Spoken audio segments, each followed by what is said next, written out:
တငယ်ချင်းဟာအိမ်ထောက်ပတ်နေရတယ်။လစာရတိုင်းကောင်းအောင်သုံးမိနေတယ်။ဒါမှမဟုတ်ဘူးဆိုရင်လေချစ်သူရေးစားကိုအမ်းနေရတယ်။ဒါတွေကြောင့်ငွေမစုမိဘူး။ဟုတ်တယ်မလား။ဒီနေ့မှာတော့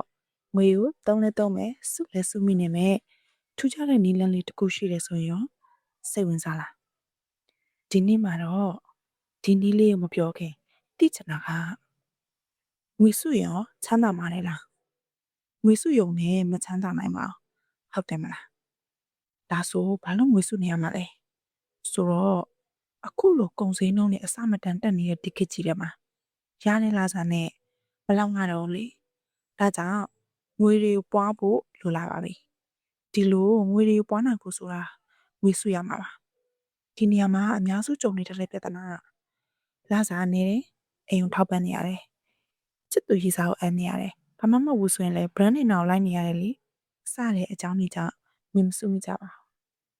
အများစုကငွေစုမယ်ဆိုတာနဲ့အသုံးစရိတ်လျှော့လိုက်ရမယ်ဆိုတာအနေစတွေ့တတ်ကြတယ်။တချို့ကလည်းဝင်ငွေကောင်းတဲ့သူတွေပဲငွေစုလို့ရတယ်လို့ထင်တတ်ကြပြန်ရော။ဒါပေမဲ့တကယ်တော့ဝင်ငွေဆိုတာကဘယ်လောက်ရတယ်ဆိုတာထက်စနစ်တကျသုံးတတ်ဖို့ပဲအထူးကလိုတာနော်။ဒီနေ့ပြပြမယ့်နေရအရင်ကကြားနေကြရတယ်နဲ့လုံးဝကွဲပြားပါတယ်။စီကန်းနဲ့လိုအပ်တယ်ဆိုပေမဲ့သုံးရတာလေပြောစရာကောင်းမနေလန်းလေးပါ။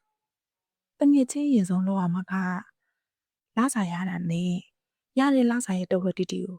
အထွေထွေစရိတ်အတွက်ဖယ်ထားလိုက်ပါဒီငွေကတငယ်ချင်းရဲ့ပုံမှန်ဘဝအတွက်နော်ကိုယ့်ရဲ့စားစည်းတွေသွားစည်းလာစည်းတွေကိုအကုန်လုံးဒီငွေတွေကနေပဲသုံးရမှာပါကျန်နေတဲ့90ရာခိုင်နှုန်းတော့ဦးလေးခွဲလိုက်ပါဒီလိုဦးလေးတွေခွဲခြင်းကဝင်ငွေထွက်ငွေကိုအသေးစိတ်ရင်းမှတ်နေစရာမလိုတော့ပါဘူးဘယ်ဟာအတွက်ဘယ်လောက်ကုန်နေဆိုတာချက်ချင်းမြင်သာစီမှာနော်အထက်မှာ15ရာခိုင်နှုန်းတော့ပျော်ရွှင်မှုဆိုတဲ့ဦးလေးတွေထည့်လိုက်ပါဒီငွေကကိုချစ်ဖို့အတွက်နော်ကိုကြိုက်တဲ့ skin care တွေဝယ်ပလိုက်မယ်ကိုကြိုက်တဲ့အဝတ်စားတွေဝယ်လိုက်တာတော့ကိုစားချင်တာတွေကိုတွားပြီးစားပလိုက်တာတော့အဲ့ခါမျိုးမှာတော့ဒီတဲ့ငွေသုံးရမှာနော်အဲ့ငွေသုံးရင်လည်းနှမျောနေစရာမလိုကိုပျော်ရွှင်မှုအတွက်ရေးရေးပဲသုံးပလိုက်ပါဒုတိယ15ရာခိုင်နှုန်းတော့ writer ဆိုတဲ့ဦးလေးကိုထည့်ရမှာနော်ဒီဦးကလူမှုဆက်ဆံရေးနဲ့မိသားစုတော့ပါနော်အိမ်ကိုထောက်ပံ့တာတယ်အလှူဒန်းလုပ်တဲ့အခါမွေးနေ့ပွဲတွေမှာလက်ဆောင်ပေးတာစားတဲ့ကိစ္စတွေမှာတော့ဒီဦးလေးတွေကနေပဲယူတော့ရမယ်နော်နောက်ထပ်ကျန်တဲ့20ရာခိုင်နှုန်းနဲ့က10ရာခိုင်နှုန်းကိုတော့အရေးပေါ်ရန်မုံဝင်နေနဲ့ထားရမှာပါဒီငွေကအရေးပေါ်ကိစ္စတွေကိုမျော်လင့်မထားတဲ့အခြေအနေတွေဒါမှမဟုတ်တမိုးကြီးပစ္စည်းတစ်ခုကိုဝင်မယ်ဆိုရင်တော့ဒီဦးလေးတွေကနေယူတော့မှာအိမ်ကိုထောက်ပံ့နေရတဲ့သူဆိုရင်လေကို့နာမှာအရေးပေါ်ငွေရှိနေမှမထင်မှတ်တဲ့အခြေအနေတွေမှာအဆင်သင့်ဖြစ်နေမှာပါနော်နောက်ဆုံးကျန်တဲ့10ရာခိုင်နှုန်းတော့ရှင်းနေမြုံမြုံမှုဆိုတဲ့အိုးရဲကိုထည့်တာပါဒီ10ရာခိုင်နှုန်းကတငယ်ချင်းမထီရဆိုတဲ့စီကံနဲ့ထားမယ့်ငွေနော်ဒီငွေကတငယ်ချင်းရဲ့အနာဂတ်ကိုပြန်ပြီးအကာအကွယ်ပေးမဲ့အနာဂတ်ရဲ့အုတ်မြစ်နော်ဒီနေရာမှာတခုပြောချင်တာက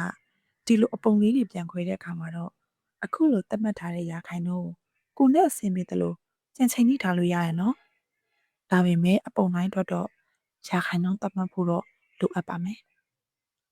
ဒီလိုနဲ့အချင်းတစ်ခုရောက်လာရင်တော့ဒီနည်းလေးကတငယ်ချင်းကိုပြုံးမိစေမှာပါဘာလို့လဲဆိုတော့တငယ်ချင်းကဒီမျိုးလဲပြောနေတယ်လို့အနာဂတ်အတွက်လည်းပြင်ဆင်ထားနိုင်နေပြီလေဒီနည်းလေးကဂျူးလူမျိုးတွေရာစုနဲ့ချီပြီးအသုံးချခဲ့တဲ့နည်းလေးနော်ကျမကိုယ်တိုင်လည်းအိမ်ကိုထောက်ပံ့နေရတဲ့သူဖြစ်လို့ဒီနည်းလေးနဲ့အဆင်ပြေခဲ့လို့ပြန်လည်ဝေမျှလိုက်ခြင်းဖြစ်ပါတယ်အကုန်လုံးအတွက်အကျိုးရှိမယ်လို့ညွှန်လင့်ပါတယ်နော်နောက်တစ်ပတ်မှာပြန်တွေ့ပါမယ်ဘိုင်ဘိုင်